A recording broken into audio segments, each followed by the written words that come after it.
بسم اللہ الرحمن الرحیم۔ السلام علیکم پیارے بچوں، کیسے ہیں آپ سب لوگ؟ پیارے بچوں، آج کے اس لیکچر میں ہم 3 ٹاپکس دیکھیں گے۔ 1935 کا آئین اور صوبائی خود مختاری، قرارداد لاہور، کرپس مشن 1942۔ پہلا ٹاپک ہے ہمارا 1935 کا آئین اور صوبائی خود مختاری۔ پہلا کوسچن، آئین کسے کہتے ہیں؟ آئین کیا ہوتا ہے یا اس کی ضرورت کیوں محسوس ہوتی ہے؟ 1937 میں جو انتخابات کرائے گئے، کس سیاسی جماعت کو اس میں نمائندگی حاصل رہی؟ کانگریس نے 1937 کے انتخابات کے بعد مسلمانوں کے ساتھ کیا رویہ رکھا؟ کانگریس کے اس رویے کو دیکھ کر مسلمانوں کا کیا رد عمل رہا؟ ہم ان سب کی روشنی میں دیکھیں گے۔ سب سے پہلے آئین یا دستور کسی حکومت کے لیے قوانین اور اصولوں کا ایک ایسا مجموعہ جو ایک سیاسی وجود کے اختیارات اور کارکردگیوں کو محدود اور متعین کرتا ہے، آئین کہلاتا ہے۔ پھر سے سنیے، کسی حکومت کے لیے قوانین اور اصولوں کا ایک ایسا مجموعہ جو ایک سیاسی وجود کے اختیارات اور کارکردگیوں کو محدود اور متعین کرتا ہے، آئین کہلاتا ہے یا دستور کہلاتا ہے۔ 1935 میں برطانوی حکومت نے برِ صغیر میں ایک نیا آئین متعارف کرایا جس میں صوبائی خود مختاری کو اولویت دی گئی۔ اس آئین کے تحت 1937 میں انتخابات کرائے گئے اور ان انتخابات میں کانگریس نے واضح اکثریت حاصل کی۔ اکثریت حاصل کرنے کے بعد کانگریس نے مسلمانوں کی الگ شناخت ختم کرنے کا پروگرام بنایا۔ ہندوؤں نے اس سلسلے میں مسلمانوں پر مذہبی پابندیاں لگانے کی کوششیں کی۔ مسجدوں کے باہر شور و گل کرنا شروع کر دیا تاکہ مسلمان اپنی مذہبی آزادی بھی حاصل نہ کر سکے، اپنی جو ان کے پاس مذہب کی آزادی تھی وہ بھی ان سے چھین لینے کی کوششیں شروع کر دی۔ مسلمانوں پر ملازمتوں کے دروازے بند کر دیے تاکہ معاشی بحران ہو مسلمانوں کے لیے۔ اسکولوں میں اردو کی جگہ ہندی رائج کرنے کی کوشش کی گئی۔ گاندھی کی مورتی کی پوجا کرنے پر زور دیا گیا۔ مسلمان بچوں کو ماتھوں پر تلک لگانے کو کہا گیا۔ مسلمانوں کو ان کے خلاف نفرت پر مبنی بندے ماترم کا ترانہ گانے کے لیے مجبور کیا گیا۔ اس رویے کو دیکھتے ہوئے مسلمانوں میں الگ ملک کا مطالبے کا جذبہ اور بڑھ گیا۔ 1938 میں پٹنہ کے مقام پر مسلم لیگ کے سالانہ اجلاس میں محمد علی جناح کو قائد اعظم کے لقب سے نوازا گیا۔ 1939 میں جب کانگریسی وزارتوں کا خاتمہ ہوا تو قائد اعظم مسلم لیگ کی اپیل پر مسلمانوں نے 22 دسمبر 1939 کو یوم نجات منایا۔ اب پیارے بچوں، کانگریس کا شدید قسم کا رویہ مسلمانوں کو سوچنے پہ مجبور کر گیا کہ ان کی آنے والی نسل کہاں ایگزسٹ کرے گی، کیا وہ ایگزسٹ بھی کر پائے گی یا نہیں، کیا وہ مسلمان بھی رہے گی یا نہیں۔ سب سے بڑی بات، کیوں ان کا مسلمان رہنا، یا یہ کیا باتیں تھیں، کیا وجوہات تھیں؟ اس کے پیچھے کچھ باتیں جو بھی آپ نے پڑھ لی کہ ہندوؤں نے مسلمان پر مذہبی پابندیاں لگانی شروع کر دیں۔ مذہبی پابندی سے کیا ہوا؟ مسلمان اپنے مذہب سے دور ہونے لگے۔ کہ مقصد تو یہی تھا نا کہ مسلمان اپنے مذہب سے دور ہو جائے۔ مسجدوں کے باہر شور و گل، کیونکہ شور و شرابے میں آپ عبادت نہیں کر سکتے ہو اپنی۔ ملازمت میں جب ایک انسان جاب کر رہا ہوتا ہے، اس کے پاس کوئی بڑا عہدہ بھی ہوتا ہے، یعنی اس کے پاس اگر کوئی بڑا عہدہ ہے تو اس کا مطلب یہ ہوا کہ اس کے پاس کچھ اختیارات ہیں۔ اگر اس کے پاس کچھ اختیارات ہیں تو وہ پھر اپنے ان اختیارات کا استعمال بھی کر سکتا ہے۔ اس میں انہوں نے مسلمانوں سے ملازمتیں جو دی ہوئی تھیں وہ چھیننی شروع کر دی، اور نہیں تو دینا دور کی بات، پرانی ہی لینا شروع کر دی۔ اردو مسلمانوں کی قومی زبان تھی، قومی زبان کی جگہ انہوں نے اپنی ہندی زبان کا استعمال کرنا شروع کر دیا۔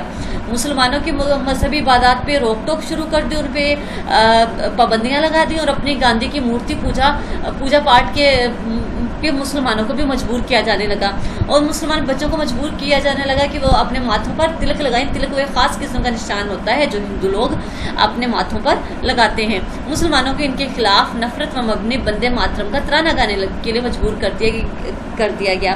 اس کی آپ مثال اس طرح سے لے سکتے ہو جس طرح مسلمانوں کا قومی ترانہ ہے پاک سرزمین شاد باد، اس میں ہمارے ملک کی تعریف کی گئی ہے، ملک کی سربلندی کے لیے، ملک کی کوشاں ہونے کے لیے تعریف کی گئی ہے، دعا کی گئی ہے، دعا مانگی گئی ہے اللہ تعالیٰ سے۔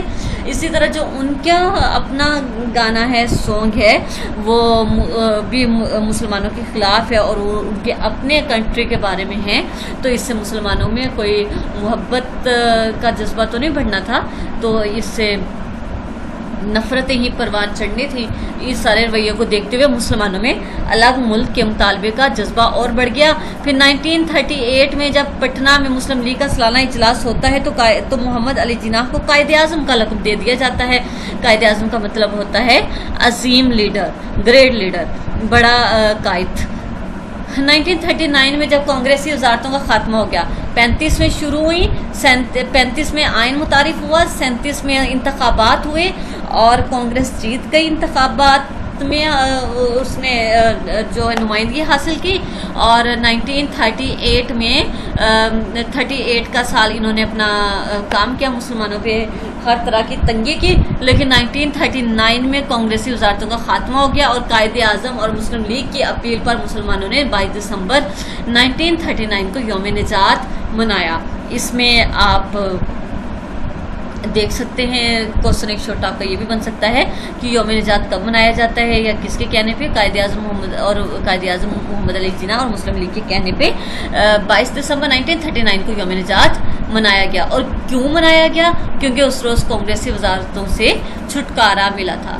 نیکسٹ ہے قرارداد لاہور۔ قرارداد لاہور کب پیش کی، کس نے پیش کی اور کس کی صدارت میں پیش کی گئی، اور اس کا ایکچولی متن کیا تھا، یہ دیکھیں گے ہم اس میں۔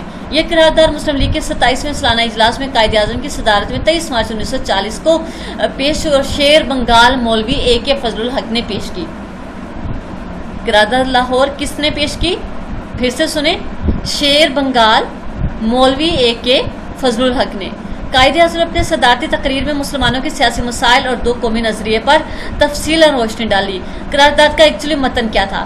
قرار پایا کہ آل انڈیا مسلم لیگ کی متفقہ رائے ہے کہ کوئی آئینی منصوبہ اس ملک میں قابل عمل اور مسلمانوں کے لیے قابل قبول نہیں ہوگا جب تک مندرجہ ذیل بنیادی اصولوں کی روشنی میں تیار نہ کیا جائے، یعنی جغرافیائی طور پر جڑی ہوئی وحدتوں کی حد بندی ایسے خطوں میں کی جائے، علاقوں میں مناسب رد بدل کے ساتھ، یہ کہ جہاں مسلمان اکثریت میں ہیں، مثلا ہندوستان کی شمال مغربی اور مشرقی حصے، ان کی تشکیل اس طرح آزاد ریاستوں کی شکل میں کی جائے کہ اس میں شامل ہونے والے وحدتیں خود مختار ہوں اور انہیں مکمل اقتدار حاصل ہو۔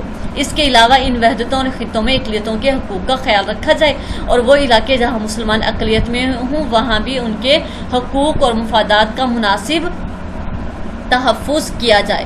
اس کا نتیجہ، اتنے بڑے سٹیٹمنٹ کا نتیجہ کیا نکلا؟ گاندھی اور ہندو مسلمانوں کے شدید مخالف ہو گئے، اس قرارداد کے مخالف ہوئے، مسلمانوں کے مخالف ہوئے، مسلمانوں کے لیڈرز کے مخالف ہو گئے۔ اب برطانوی پریس نے ہندو کے پریس، یہ انڈیا کے پریس نے طرح طرح کے القابات دینا شروع کر دیے۔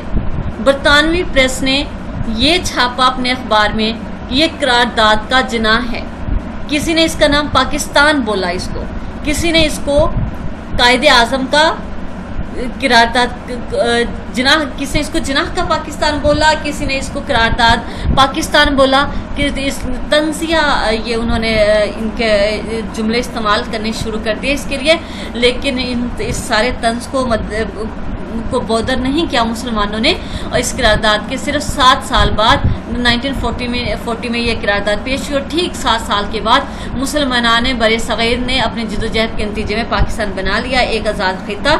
14 اگست 1947 کو مارز وجود میں آیا اور دنیا کے نقشے پہ ایک آزاد ریاست کے طور پہ نمودار ہوا۔